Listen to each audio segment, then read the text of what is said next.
Akkanan taloo inafis injer inafin Meeshaan argitu waan roobaara. guyyaan kee arraamotii guyyaan kee kaleech Nana fagoona dha kono na. Guyyaan kee kaleessa nana guyyaan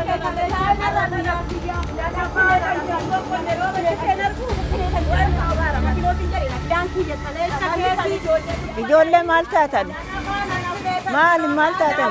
Fayyaan jirtanii? Waliin lolinaa rakkoo kan immoo hiikuu hin dandeechan.